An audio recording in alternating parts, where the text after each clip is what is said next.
नई पार्टी भी है, पिछले बार से बड़ा गठबंधन है, तो वीआईपी पार्टी को भी जगह मिलनी चाहिए। कि ज़्यादा जिलों से, कुछ ज़्यादा सीटों से हम लोग लड़ना चाहते हैं, सिर्फ अपनी पार्टी के लिए नहीं, ताकि पूरे इंडिया गठबंधन का प्रदर्शन। बस बातें चल रही है, मेरे ख्याल से फिनिशिंग टच, अभी फिनिशिंग टच देने का काम चल रहा है। और वो काम जो अधूरा रह गया था 20 में, उस काम को इस बार हम लोग बिल्कुल पूरा करेंगे, सरकार को बदलेंगे।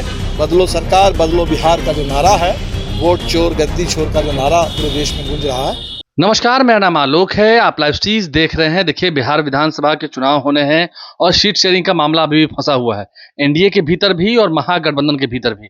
अब ऐसे में दीपांकर भट्टाचार्य, जो कि माले के वरिष्ठ नेता हैं, लेफ्ट के एक बड़े नेता हैं, वो कह रहे हैं कि सम्मानजनक सीटें मिलनी चाहिए, जल्द से जल्द फैसला हो जाना है। और 2020 में जिस तरह से स्ट्राइक रेट रही थी, देखिए कांग्रेस से अच्छी स्ट्राइक रेट माले की रही थी, लेफ्ट पार्टीज की रही थी, और इसे लेकर दीपांकर भट्टाचार्य कह रहे हैं कि उनकी बात हो या मुकेश सहनी आए हैं पार्टी में, महागठबंधन में उनकी पार्टी आई है, तो उन्हें भी सम्मानजनक सीटें मिलनी चाहिए। ये बातें हो रही हैं और 1-2 दिन में फैसला हो जाएगा। यानी कि दबाव अभी बरकरार है वीआईपी पार्टी का और लेफ्ट पार्टी का।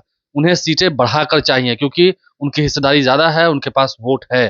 क्या कुछ कह रहे हैं दीपांकर भट्टाचार्य, हम आपको सुनाते हैं। कितनी सीटों पर डिमांड कर रहे हैं? कुछ नहीं है, बस बात करीब करीब आखिरी चरण में है बातचीत। अभी तो देखिए आप, एनडीए में भी यही स्थिति बनी हुई है। एक आध दिन का मामला है, आज शनिवार है, संडे है, हमें लगता है कि इसी सप्ताह के अंत में हम लोग कर लेंगे। 17 तारीख तक नॉमिनेशन किया। बिल्कुल बिल्कुल निश्चिंत रहिए, अभी कल से तो शुरू हुआ है, तो हर सीट पर जम के नॉमिनेशन होगा और नॉमिनेशन से तो आंदोलन की शुरुआत होगी, जिस आंदोलन से हम इस सरकार को बदलेंगे। इस बार 2020 में बिहार ने, जिस समय भाजपा को लग रहा था, बहुत घमंड था कि बिहार में आराम से चुनाव जीत जाएंगे, बिहार में कहीं कोई विपक्षी नहीं है, उस समय बिहार ने 2020 में दिखाया था कि न सिर्फ विपक्ष है बल्कि विकल्प बिहार में तैयार है।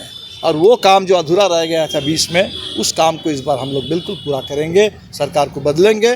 बदलो सरकार, बदलो बिहार का जो नारा है, वोट चोर गद्दी छोर का जो नारा पूरे देश में गूंज रहा है, उसको साकार करेंगे। स्ट्राइक रेट के आधार पर 40 सीटों पर माले की बातें चल रही है निश्चित तौर पर। अब देख लेते हैं, मैंने उसमें नई पार्टी भी है, पिछले बार से बड़ा गठबंधन है, तो वीआईपी पार्टी को भी जगह मिलनी चाहिए सम्मानजनक। तो निश्चित तौर पर सब लोग मिल करके तय कर रहे हैं। मुझे लगता है कि अगले एक आध दिन में हम लोग 40 से कितनी सीटों पर नीचे अभी देखते हैं, बात कर लेंगे। कोई इसमें नीचे और ऊपर वाली बात नहीं है। बात है कि इंडिया गठबंधन को निर्णायक बहुमत कैसे मिले और पूरे बिहार में तमाम जो लोगों की जन आकांक्षा है कि सरकार बदले, उस आकांक्षा को हम लोग कैसे साकार कर सकें, ये मुख्य बात है।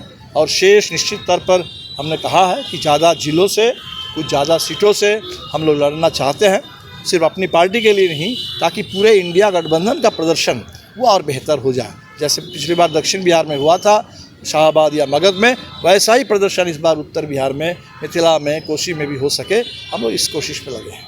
कांग्रेस से अभी समझौता हो गया है आरजेडी का, या अभी बस बातें चल रही है, मेरे ख्याल से फिनिशिंग टच, अभी फिनिशिंग टच देने का काम आप लोगों चल के रहा है। साथ? बिल्कुल, हमें लगता है कि एक आध दिन में हम लोग फाइनल कर लेंगे।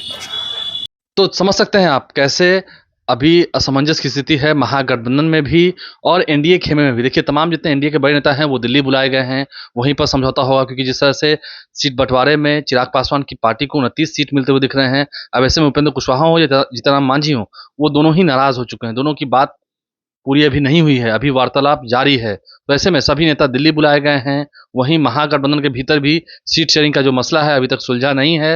दीपांकर भट्टाचार्य क्या कह रहे थे हमने आपको सुनवाया है। वीआईपी पार्टी को और लेफ्ट पार्टीज को सीटें अधिक चाहिए, पहले से अधिक चाहिए, क्योंकि उनके पास वोट है, आधार है और स्ट्राइक रेट उनका अच्छा रहा है, इसलिए उनकी दावेदारी बड़ी है। आप सुन रहे हैं, समझ रहे हैं। तो तेजस्वी यादव के लिए भी मुसीबत है, बड़ी चुनौती है। जल्द से जल्द कैसे सीट शेयरिंग पर वो सभी की बातें रखते हैं, सभी को मनवा लेते हैं। हमारे चैनल को सब्सक्राइब कर लें, साथ साथ फेसबुक पेज भी लाइक करें। धन्यवाद।